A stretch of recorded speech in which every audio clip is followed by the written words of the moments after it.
and welcome to Sasquatch Talk. My name's Bradley Valentine. On the right side of your screen, you have Dan Adams. At the bottom, you have Troy Miller. We are the owners of Sasquatch Gun Oil. Today, we are on episode 13 for Sasquatch Talk. So we're getting a lot of momentum, lucky number 13. We're going to talk about a little weather manipulation, get into some conspiracy stuff. Researching it, I found out a lot of stuff that I really didn't know, so it's pretty interesting. But since we're talking about weather and climate, I am going to throw a little bit of an icebreaker to you guys first. And I'll start with you, Troy. Since we're talking about the weather and the climate, I want to know, what are you doing to stop climate change? No, I'm just kidding. Nothing. My question is, all of us having lived at multiple parts of the U.S., what is your favorite climate that you would love to live in for the rest of your life? So whether it's like the muggy Midwest with all four seasons, the dry heat of the West, what's your favorite climate that you'd want to live in? What? I don't want to be in the humidity. I'm not used to it. I didn't like it the very little time I have been in it. I'd prefer the dry heat, to tell you the truth. Okay. All four seasons. So a nice, dry, warm summer, relatively cooler winters. I really don't care for like Alaska cold, but Okay. I also don't want the Vegas heat either. Gotcha. It's Phoenix heat. But if I had to err one side or the other, I'd prefer the drier climates over the wetter climates. Okay. All right. So probably dry West, not too hot, not too cold. Yeah. Okay. Yeah. Dan, same question to you. Well, I'm down in Florida living for the first time in my life, having grown up in the Midwest, same as you, and then spent 9 years down in Missouri, and then 16 years out west where rust doesn't seem to attack much, Yeah. which is super sweet, especially as a fabricator, like metal worker person, right? You're like, you could surface prep and you don't have to rush for anything to cover it because it's not going to flash rust. I was just talking to a guy last night who does black powder down here, and when he takes this stuff out of the ultrasonic cleaner, he within 10 minutes has to get some sort of oil on it or it will flash rust. Oh, That presents its own challenges, but I've really enjoyed Florida. I've really enjoyed this. It's different. It takes some getting used to. You Yeah. sweat through a couple of shirts in the summertime often, Yeah. but I think I like it. Like, it might be my new favorite. All right. Like the when it gets cold, like it was cold yesterday, it's cold today. It reminds me how much I like it more than I like Southern Oregon weather. Mm. It gets cold for a long time, but I think what I like about it is the amount of time per year you get to just be outside unencumbered, Sure. right? Yeah. In Oregon, you get about 4 months if you're lucky. Huh. People will disagree with me. If you go snowmobiling and you Depending do all on the what part winter of Oregon. sports, Mm. well, I'm just talking Klamath Falls mainly, yeah. Yeah. right? Okay. That's the Yeah. Oregon that I know of. Yeah. You only get 4, maybe 5 months of the year that's like truly comfortable, and it's comfortable. Down here, you're like 7 to 9 months comfortable. Like you don't start thinking about a sweatshirt till the end of December. Okay. But you say comfortable, but if you're sweating through your shirt 2 times a day, Yeah. is that comfortable? That's not It's comfortable more for me. comfortable. It's more comfortable than having to come inside and warm your hands up to get to a bowl. Fair It's enough. more for me. Maybe it's just because I've overused everything on myself. My joints hurt way less down here That makes than sense. they do in You're Oregon. warm and oiled up. That makes sense. Well, Yeah, all right. So it sounds like I understand why old people come down here. it's funny because it kind of sounds like everyone, wherever we live, that's where we want to be.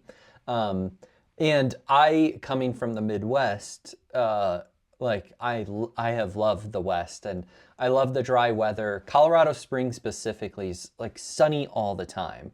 It doesn't snow a lot here. People don't believe me. People are like, how do you deal with the cold? I'm like, it never snows here. And when it does, it melts right away. But I think the more I go to like the Southwest, like Arizona and even Vegas, the more I'm like, man, I just want to soak in that dry heat all the time. And Carrie and I are like, are we gonna be those old people when we turn 75? We move to Arizona just To to Sun River, Yeah. Sun River, Arizona. So I don't know. I think I'm like the mugginess of the Midwest. I definitely couldn't do Florida, but the mugginess of the Midwest, I'm not a big fan of. So that's our little introduction. Let's get to a little bit of the weather manipulation. Let's start with, I'll start with you, Troy, because we talked about this last week. And you were like, hey, should we really do this topic? Because it seems pretty well debunked. And in a sense, it is. But here's what I found out. So we looked into this a little bit, and there's something, how do I put this? There's something called cloud seeding. Yeah. And it's something that I had heard of, but I never really thought of. And to me, it just sounds like a myth, but apparently it's a real thing. So before we get deep into conspiracy, just give me some of your knowledge, Troy, when it comes to like weather manipulation, cloud seeding, whatever it might be, and kind of introduce our listeners to that. Yeah. So cloud seeding, there's that conspiracy theory of the cloud seeding is supposed to manipulate the weather, do all kinds of weird things, but the original goal of it was to promote rain or precipitation in dry areas. So going back to like Arizona, I grew up in southern Utah, same kind of climate. They've been doing cloud seeding in that area for several decades, going back to the 60s and 70s. The whole idea was to promote rain growth. If you were talking about going from 10 inches of rain to 11 inches of rain a year, then I guess it was successful. Okay. But still, when you're talking about 11 inches of moisture, that's not that much. You can't really have successful farms or anything along those lines. I mean, the mountains are still brown. There's almost no growth. Yeah. So, I mean, is it even worth it?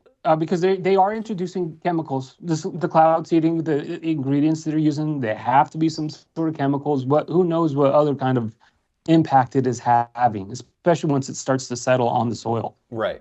I don't know if it's worth it though. I don't know.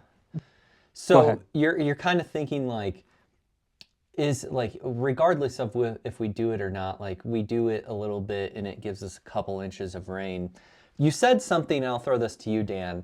You're like, there's a conspiracy of weather manipulation, but we have cloud seeding, which creates rain. Is that not weather manipulation? So Dan, I'll throw that to you. It is, right? Yeah, it is. And I'll tell you how I came across this. So I was jet engine mechanic for a long time, and we have a cutaway jet engine, and I can, in 15 minutes explain anywhere from like a 5-year-old all the way up to, an older adult, how a jet engine works in a fairly short amount of time, about 15 minutes to totally understand it. And it's one of those things where if you don't know, you can only assume, right? So what happened is I was explaining it to some high school students, and this one girl said, well, aren't you the guys that make the chemtrails? And I was like, Chemtrails. it was like, if you think of what image comes to your mind if I say a typical Portlander? Like someone from Portland, what image comes to your mind? I imagine someone wearing a beanie, no offense, Dan, or, like maybe non-natural hair color. tie-dye shirt or something. Oh, hair color. Yeah. Right, yeah. So all of those pieces were there. It was like neon dreadlocks coming out from under a beanie with a tie-dye shirt and sweatshirt, right? Gross. Probably Birkenstocks, I don't remember. But that just rounds out the image, right? So I'm telling people about this, and this individual says, well, you guys are responsible for chemtrails. And I was like, if you mean like when an airplane is flying and a contrail comes out and there's chemicals in it from jet engine exhaust, Right.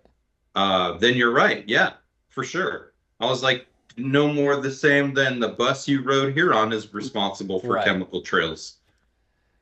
Same atmosphere, right? This one just happens to be above our head where the condensate turns into ice after it exits the exhaust, right? And she's like, no. And like goes into the whole conspiracy theory of chemtrails. And I'm like, well, we don't have any mysterious boxes or things on this engine, right? And mainly what these do, these are race car engines for airplanes. That's what these are. Yeah. These are to go really fast, and it uses a lot of fuel to do so, right? Like 102 gallons a minute at idle, Yeah. right? So I'm like, in the back of my mind after that, I'm like, man, how? Because I've met a few of these folks Yeah. after that one, especially being in Oregon. I was like, I gotta learn some. So I started talking to some folks. I met an old TWA mechanic at a deal with some boats out in the middle of Oregon, nowhere.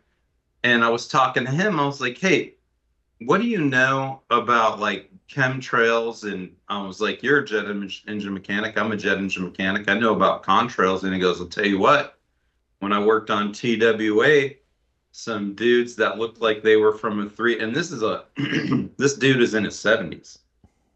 He said, some guys with a armed detail came out to a passenger plane and some other technicians in a lift, and they bolted stuff to the wings and they put a tank in the back, and they told me that I could only look at the engines and I couldn't look at that, and they put up curtains around it. And I was like, and this is a passenger plane? And he's like, yep. And I was like, and you're not just like, like maybe they installed a device on it and you didn't know what it was, and like maybe you kind of stitched some things together, and he's like, if you're implying that I fabricated it, no.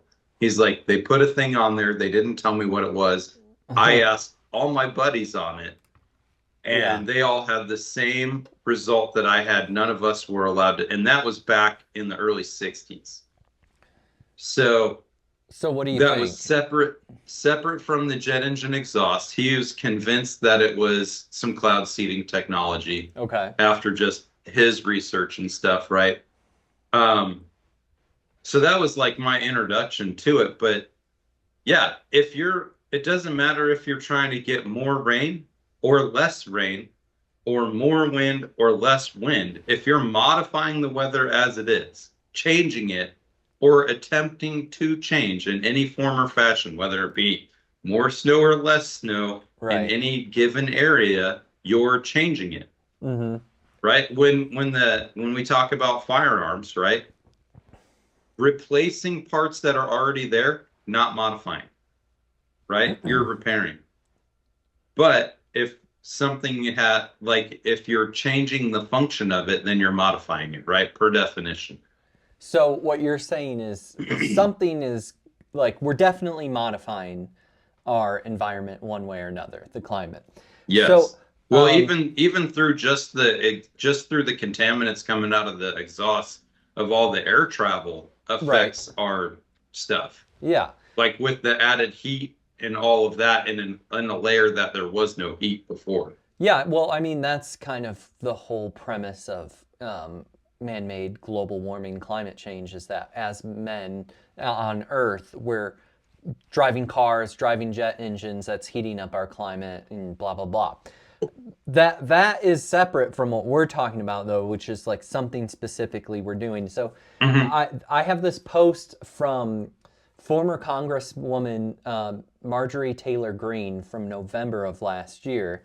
And I threw it in chat last week for you guys, but I'll just read it out loud. She said, "Our skies are being sprayed and it's hurting American farmers. This farmer just proved his soil has 5 times more aluminum than before. His natural crops are dying while GMO seeds grow just fine. My Clear Sky Acts," so she's promoting a specific bill, My Clear Sky Mhm. Act stops dangerous geoengineering and weather modification programs that are poisoning our land and threatening our food supply. No more spraying chemicals in our sky. No more experiments on the American people. Hardworking farmers deserve clean air, clean soil, and honesty from their government. So when I read this, first of all, I'm not sure about Marjorie Taylor Greene. She seems a little bit off her rockers, anyways, and maybe even a little bit of a Yeah, but what politician isn't off their rocker, Sure. right? Right, Sure. exactly, yeah. I read that, and then I was talking to Troy about this in the NOSHA, National Oceanic and Atmospheric Administration, has like a Yeah. claims and facts. Claim is government is creating, strengthening, or steering hurricanes into specific communities. The fact from them is no technology exists that can create, destroy, modify, strengthen, or steer hurricanes in any way, shape, or form. And Okay, then- so go to go that ahead. point, Yeah. the Air Force had a program. They loaded up C-130s with some stuff, and I'll find this paper for you. They dropped crap out of a C-130 and stopped a hurricane in its tracks. It's just super expensive. So the fact that NOAA would say that technology doesn't exist to steer a hurricane is outlandish because there's actual documented research, videography of it actually happening. Okay. Troy, have you seen the movie Sharknado? Honestly, You didn't ask me because you know I have. In not the Sharknado, for those who haven't seen it, there's a bunch of tornadoes from the hurricane, and they're like, well, like tornadoes and hurricanes, they're just systems of pressure. So if we equalize the pressure, we'll get rid of the hurricane or tornado. So the guy takes a bomb, throws it into the tornado, and the tornado disappears. So what I'm hearing, Danny, is that's how the U.S. The Air Air Force Force did is it. doing it. It wasn't a bomb. It wasn't a bomb. I forget the name of the chemical that they used, but it's basically like absorbing moisture in large amounts. And in doing that, created a temperature change large enough Uh-huh. with enough resistance to combat at the source. Yeah.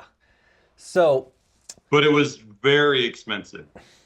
I guess, and I'll ask you this, Troy, because there's some Yeah. sort of, like, we're missing something. There's some sort of connection. And I'll go back to this one. The claim, this is on NOAA.gov. The government this is the claim. The government is engaging in activities like cloud seeding to modify the weather. And the fact is, listen carefully, NOAA does not fund or participate in cloud seeding or other weather modification projects. Cloud seeding is the only common weather modification activity currently practiced in the United States. And it goes back to the 1960s. So it's Which that refutes its prior statement. on Dan's statement about the Air Force dropping this chemical, there is an actual project called Storm Fury, where they sent aircraft into these hurricanes to and seeded them with. Oh, And the whole intent was to stop the storm in its tracks. And they were practicing or doing their studies for 20 years. So 20 years that's not a short time frame. I mean, Sure. that is enough time to have a major impact on whatever impact it's going to have on the climate, the environment. To answer your question, though, earlier, Bradley, Yeah. no, I haven't seen Sharknado. I've seen the trailers, but no, I haven't seen it. well, you should watch it. It's insane. Okay, I'll go to you, Dan, because I know you want to jump in. Because it to me, when I read this, like the claims and facts are like NOAA's like, we don't do anything. Like we didn't do Yeah. And so- anything. So Yeah, that project they go from nothing is out there, there's no technology, to, well, we don't fund and do any of it. This is the only one that's going on. And the reality is that's the only one they're allowed to talk about, Uh-huh. right? So that So Storm here's what I Fury will program say. is hold on, Dan. That Storm Fury brand project is by NOAA. It was conducted by NOAA directly. Right. Yeah. So it started In 65 conjunction years in ago conjunction by with the them. Air Force. But Yeah. I will say they did not fund it. That was funded by the other one that I'm not going to talk about. Okay. Well, through it, right? Right, It's right. like I didn't buy the drugs. The other guy bought the Yeah. drugs. It's not my money. It's It's yeah. the biggest finger pointing thing you've ever seen in your life. And Um, it's funny because as we go through this fact checking, the name of the article is Debunking Weather Modification Claims. And the only one thing that they say isn't true is that you don't have the technology to modify a hurricane. Everything else is like they're just saying, but we don't do it. Like all the debunks are, we don't do it. Someone might be yeah, doing it, but we don't do it. right. But we don't do it. Right, yeah. Or we don't do it anymore. Yeah. I would like to get into why. Like okay, is it nefarious or are we doing it because we think it's good for the environment or good for our crops? So I'll start with you, Dan, and then I'll go to you, Troy. I'll talk on that. Yeah. All right. So there is a lot of things that we as a country have gone headlong into, meaning with well-meaning intentions, and an eighth, a 16th of the way into it, somebody else is like, right? Okay. Like they figure out how to manipulate it for something else, you know? Like Watergate. I'm sure that at some point there was a well-meaning intention, like, oh, we're going to expose some illegalness somehow, right? Sure. And then somebody else is like, they're just gaslighting them all the way. Oh yeah, you're gonna do it. Meanwhile, they've got all this other stuff ready to plant, and they're like, man, you know how we've got so many different avenues we can squeeze 7 different kinds of juice from this one seed. Uh-huh. Just like drugs, oh, I hurt, so I'm gonna take this pain pill. The downside is while you have no more, or you don't have, felt pain, you're also now wildly hooked on a substance that is going to ruin your life. Okay. So what do you mean? So I think this. They started with good intentions. They're like, man, if we could water more of the United States, we could grow more crops to feed people, and then, right, nobody will be as hungry. But when you look at the map as it is laid out, I give people this analogy when guys that I work with are like, why don't you trust the government? I'm like, listen, have you ever done a jigsaw puzzle and tried to just pick up individual pieces and focus on one individual piece and build your puzzle that way? You would never get it done. Never. You have to spread all the pieces out on the table, identify some key factors, put those in the right spot, and then you can start to build the picture, right? That is the only way to see all of these crazy things, right? How do you understand what I'm getting at? Like, well, I understand the analogy, but I don't know what you're saying. What are you implying specifically? Like, I get your analogy, but what's behind it? I think that the cloud seeding is tied to way more than we can understand. Okay. So the stuff that they're using to seed with increases the ability for signals to be spread. Okay.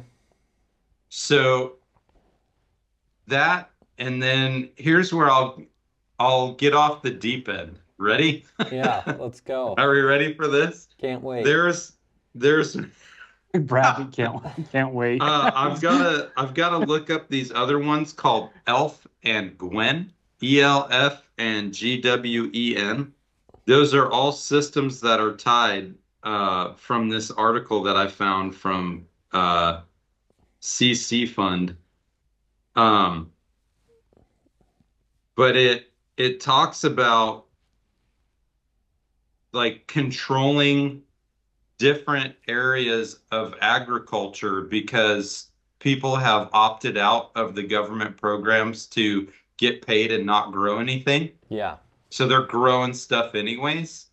And so if you understand that Wall Street is heavily tied to the running of our government, like pensions across all branches of government are tied to Wall Street, right? So if you want to hedge your pensions, then you've got to control all markets. So like if you want to get really into it, that just is another layer to the financial cake that the government is trying to control the output of. I feel like you haven't gotten to the meat of your argument because I'm not picking up what you're putting down yet.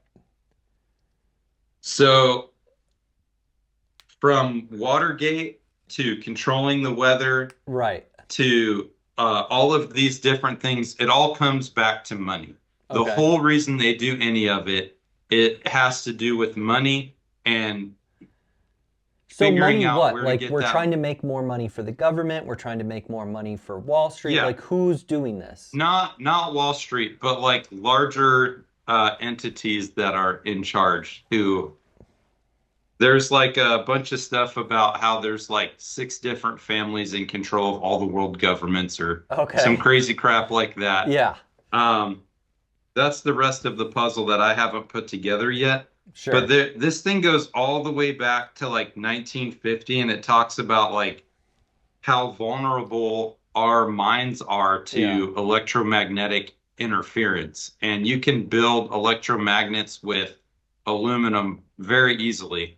And so one of the cases that they're making for this weather modification is that it's a way to affect people with electromagnetic interference. Okay. So that But they- that goes to that HARP facility Yeah. about the power that Right. they're trying to that for the mind control. Now that's not weather manipulation, but that's mind control. Yeah. Well, what's the best way to get people not to bother you about something is to say that it doesn't work and you're not doing it. So Troy, tell me your thoughts, and we can move into HARP because that's how it kind of all started. But tell me your thoughts, and then we'll transition there. It's funny. I don't know, 10 or 15 years ago, I was reading this thing about some earthquakes that had happened or occurred in Iran, and they happened to have been a successive amount of earthquakes in a short time period around some of the nuclear facilities that were built in Iran. Granted, this was 10, 15 years ago. And towards the end, there was one article I read that the author was talking about how it was probably started by the U.S. government. Yeah. I'm like, what? How could that be? And so he went into this whole HARP facility and how the HARP can not only control the weather, but also do mind control and cause earthquakes at any given moment, anywhere on Earth, at any power, for any magnitude of severity. And ever since then, I'm like, oh, that's interesting. There was no debunking it in that article. There was nothing against it. It was just saying, oh, the earthquakes was caused by this HARP facility. And ever since then, I'm like, oh, this HARP facility's got to be. So I started doing more research into it. And then there were hurricanes in the Caribbean, and there were other earthquakes in South America that were caused by this HARP facility thing. Yeah. As doing more digging into it, though, I don't know. I really don't know if that was the true cause. Because, I mean, if you're building a nuclear facility in the mountains get earthquakes. Could just be random. Right. Yeah, but hurricane. it's so random that they chose to build their nuclear facility right where the earthquake was could happen with the amount of technology that's available globally I to know. see where fault lines and earthquakes happen. They choose the one spot where the worst. Now you could say either it's supernatural, right? Because they really meant for some bad stuff to happen with that, and maybe supernaturally that's how it occurred, right? The other thing that I found when looking into it is that it's closely related with CERN. And the more you pull on that thread, the way worse everything gets. They're building a larger version of that too. I know. Let me define some things because we kind of transitioned from weather modification to HARP, and some people might not know what HARP is. So, HARP, High Frequency Active Auroral Research Program, and I'll give a really quick overview from the Air Force Research Laboratory fact sheet on HARP. The objectives of the HARP include theoretical and experimental investigations to characterize the interactions of radio waves in the ionosphere and the subsequent effects of communications, radar, and navigation systems. Included in the program is the development of a modern facility in Gakona, Alaska, to conduct experimental research required to meet this objective. Like, that in itself is just like wild. Like, yeah, we're just doing this wild, crazy theoretical experiment on radio waves to like mess with communications, the atmosphere, weather modification. Troy, what are you thinking? That project was first started by the Air Force. Yeah. And government. And now, they handed it to the University of Alaska, but Right. It was initially started and funded and built by the Air Force, a government entity, right? So it goes government conspiracy theory. I I'm gonna tell, I don't know. I'm right there in the middle of it being all BS, and no, there's some seriousness to it. Well, here's the thing, and I'll let you respond, Dan, but I think you're going to get to the same point. If it's BS, then what part is BS? Because it's a real thing in a real place, started from the government, the military, handed over to a university. So, Dan, and what that makes part... me... that makes me think that there's something real. It's legit, the conspiracy Right, well, theories it's not only just handed over to a university, but when you look at how many billions of dollars were spent on this project, listen, the government does a lot of things. They spend big money in a lot of ways, and they throw away a lot of money. Right. But if there's something to something, they don't hand it over to a college, to a research area. They mothball it. You and I both know this. If it cost them a lot of money and didn't work, the only thing they got to do is hide it from the enemy. Mm-hmm. Yep. I'll say this: that same technology was applied in a different way when Russia got their hands on it, and they were bouncing those same type of waves from a satellite location at another building, making workers have headaches and reduced productivity. And they even caused like 2 suicides because the doctors would give them a week off. They would be fine. They'd go back to the doctor and they're like, "You're fine. You just hate your job." And like, then they'd go back to work and the headaches would start a few days later, and then their moods would change. And like, it basically drove, like 48 people crazy. They did it again in Cuba, and they did it again like at different embassies, and they would rent out a building, set up all these antennas, beam waves at an entire floor and they would just systematically go floor by floor till productivity would just basically come to a grinding halt. The Americans did that not too long ago in Venezuela with a mobile version of it. Trump called it the decombobulator, but it had the same effect on the Venezuelan troops. They fell down, they were puking, causing massive, serious migraines, and it was technically non-lethal, but it's that same kind of technology. All right, so then with that, let me hit you with this, right? Have sound waves travel better through water, right? Yeah. Okay. Yeah. Like when you're in a pool, and like here's an example. I've been trying to beat concrete into submission for a lot of years. And we were in our pool, and we were just pushing off underneath the water from one end to the other with the kids, right? How long can you hold your breath? Can you go there and back without coming up? So we all go underwater, and I push off, and we come up, and the kids are like, "Dad, you're going to break the pool." And I'm like, "No, No, that's my joints when I push off. And they're like, that's the sound your body makes? I'm like, yeah, that's why I hate walking with earplugs in.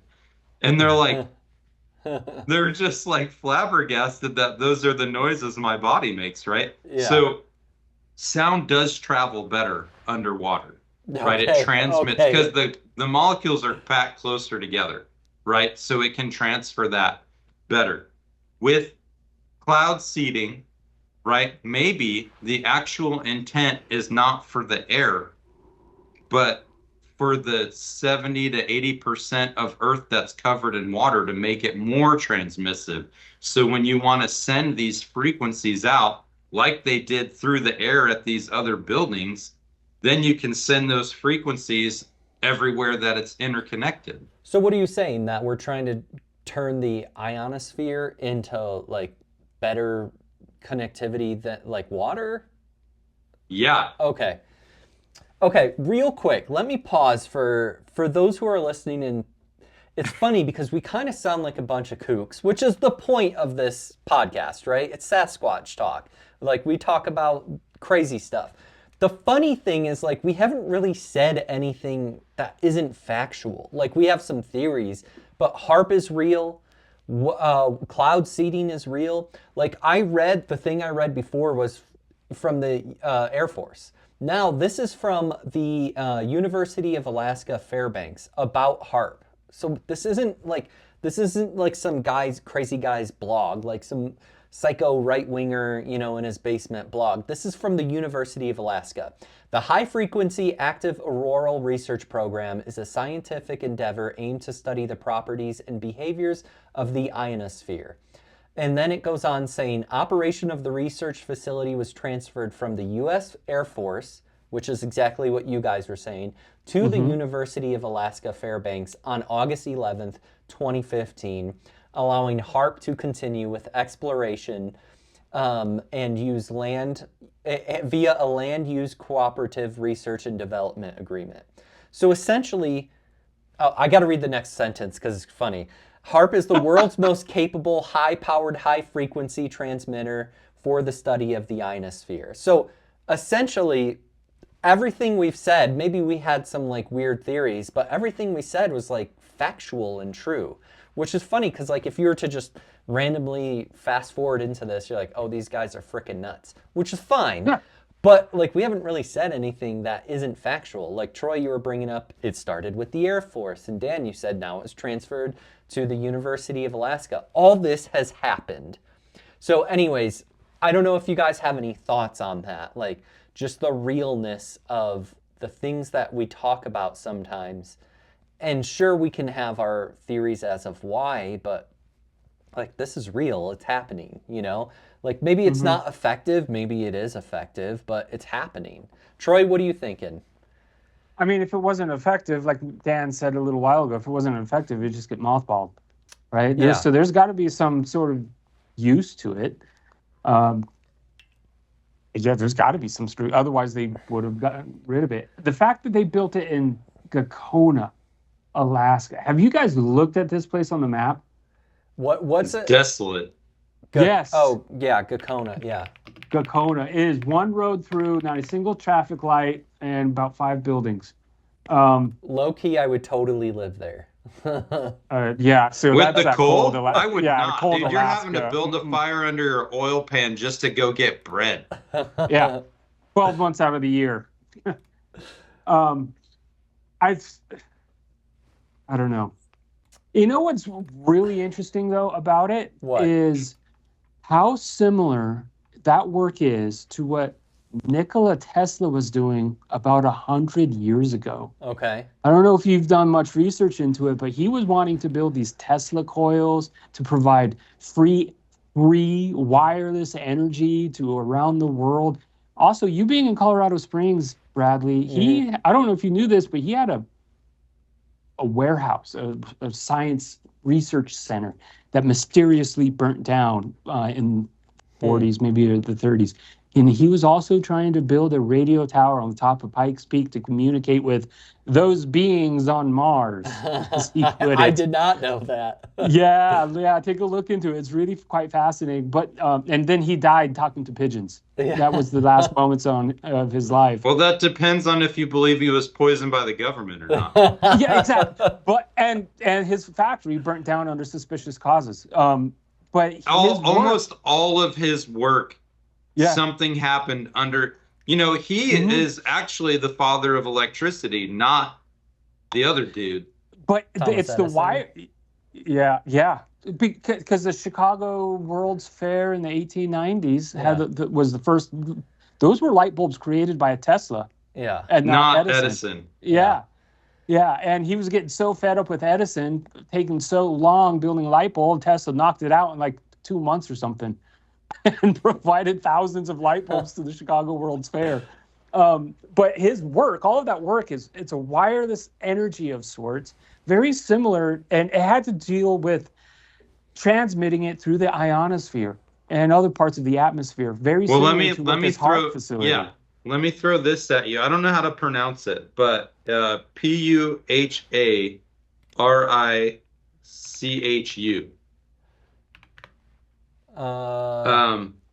Is that a trace? What Andrija? is that? Yeah, This guy? I don't know. Yeah. This guy from the 60s Okay. did experiments with frequency, right? So a person surrounded by waves with a frequency of 7.83 hertz, quote unquote, the pulse of the earth, feels good, produces an altered state of consciousness. These are actual experiments carried out, blasting people with frequency, right? Okay. Just waves, radio waves. Okay? A person surrounded by waves with a frequency of 10.80 behaves irrationally. Okay? Okay. A person surrounded by waves with a frequency of 6.6 falls into depression and breaks moral barriers. So, what I will say is, this is my last thing that I'm going to say on it. Okay. HARP alters the ionosphere using what? Radio waves? Yeah. Uh-huh. So you can easily dial the band.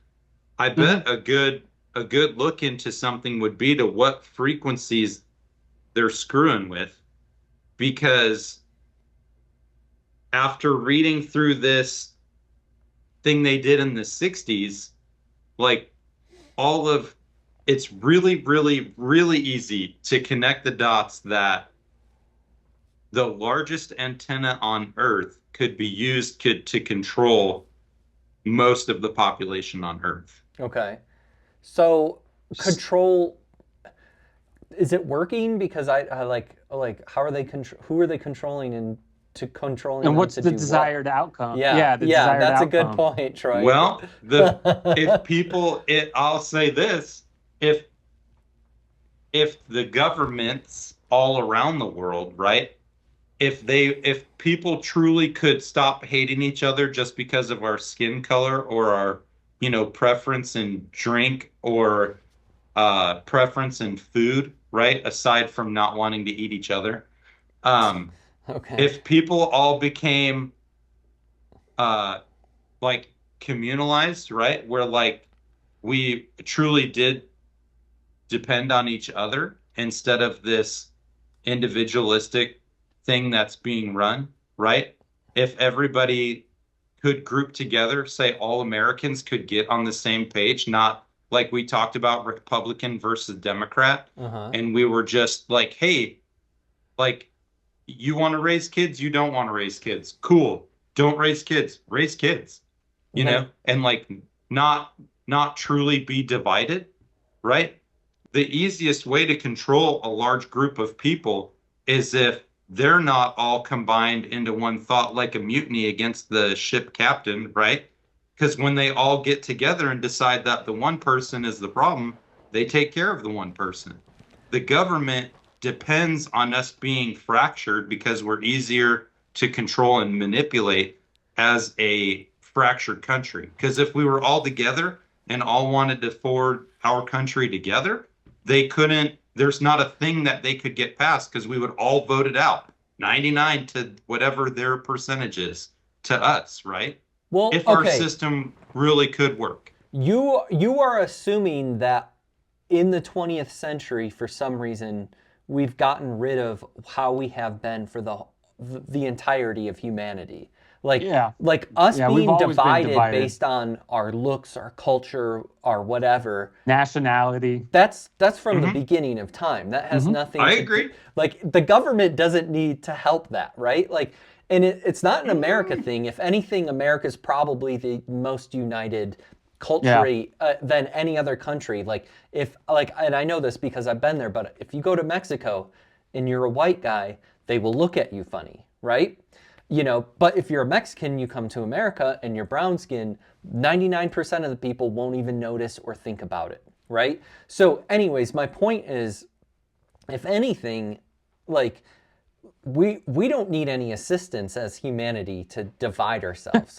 Like To kill ourselves. yeah, we're like that. Like unless somehow in the I night agree with before this I agree with program, Andrea Puharich is how you say his name, by the way. Yeah. Unless somehow we started to all come together naturally as a society and we said, you know, kumbaya. Like I don't think that that's a problem that the government actually has to address. But if you could target a specific region that you needed to destabilize so that you could have it be for something else. That have you That's- guys seen The Kingsman? Yes. The first one with the SIM cards. Troy, have you seen that? I want to say I've seen the first one a long time Okay. ago. I don't even remember much about it though. What you're saying, Dan, kind of reminds me of that. Samuel L. Jackson plays like this global climate change obsessed billionaire, and he Activist. thinks humanity's ruining the earth. So he gives away free SIM cards to everyone on Life for Earth. And what happens is when you turn this thing on, like everyone just starts beating the crap out of each other. And the idea is to get everyone to rip each other apart so that way society is shrunk, like kind of like a Thanos, like snap your finger, half of society is gone.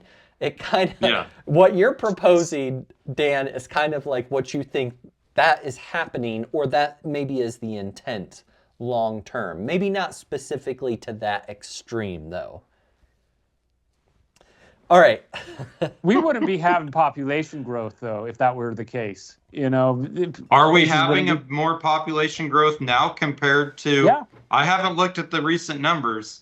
The U.S. is growing consistently. I mean, it's one of the only countries that's growing. Canada's losing, Mexico's losing, and parts of Europe are too. Even Russia, China, they're all having seen demographic losses. But if that was really the case, we would be seeing severe population loss, and the U.S. is growing. It's funny because to essentially replace your population, every couple has to have at least 2 children, right? And it's funny because between the 3 of us, there's 3 children. So we've essentially cut for one guy. Yeah, we've cut our population in half through the 3 of us, essentially, which is funny. Okay, we're about out of time. I'll give you 30 to 45 seconds to put your final thoughts. Have you come to any new conclusions? Where are you on this? I'll start with you, Troy. 30 to 45 seconds. What are you thinking? No new conclusions. There's a reason why it exists. I'm sure it's got some sort of impact on the ionosphere and the climate and the weather and all that other, you know. But no, nothing new. Nothing? Yeah. You're stumped. Dan? Yeah, what well, about... yeah, sure, stumped. Nothing new. It's just my suspicions that I've had for a long time. I think I'm kind of where both of you are, Troy. And like when I say stumped, I don't mean like you don't know, but like you just like can't come to, like we talked about this today, and we know HAARP is real, cloud seeding is real. We're doing something. There were attempts to control hurricanes. Yeah. How effective is it? We don't know, right? what impact is it having? We don't know, right? Like that's where Dan's theory comes from, is like, this is what I think is going to happen. And like, we know for a fact from NOAA, from the US Air Force, from University of Alaska, these things are happening. We're messing with the atmosphere, the ionosphere, and we just don't know as people, like, why, like what's going on, what's happening. So I guess we're kind of coming to a conclusion that we often come to, is like, we've made no new ground here, other than we know something's going on, but we don't know why. So we've made no progress here today. I'll say this. Yes. The progress that we did make is this. I think a little more that something is going on. Okay.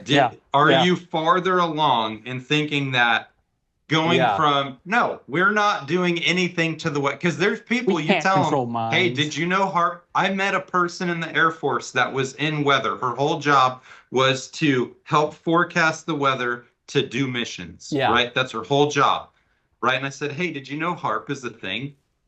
Because it was like Friday, and she's like, what's your, what are you going to do for the weekend? I was like, I don't know, but you should read about HAARP. And she's like, what? She was in weather and had never heard of the HAARP facility? I mean, it's real. Yeah. It's not made up. Yeah. Like, it's not a conspiracy. Right. She was just focused on the given task. Sure. Right? Doing her job. Yeah. Compartmentalization is the best way to keep it from blasting, right? Yeah. So she's like, what? And the next time I saw her, she said, I don't need any more rabbit trails. You have already destabilized. Here's what I said. By one question, do you know about HAARP? Destabilized her entire view of most things. So right? And I'm not trying to destabilize people's view. I want them to understand that as one individual, you can only do so much, and you really need to rely on God. Okay. Yeah. Let's leave it at this. Look up HAARP, look up weather seeding, and don't just click on the first link you see. Look at a few, 5, 6, 7 different resources, and I think your mind will be a little bit expanded. We're out of time. That's all we have. Yeah, comment.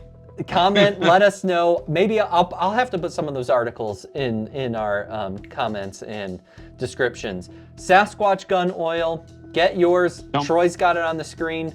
Beautiful, works great. That's all we have today. Adios. Have a great day. Bye.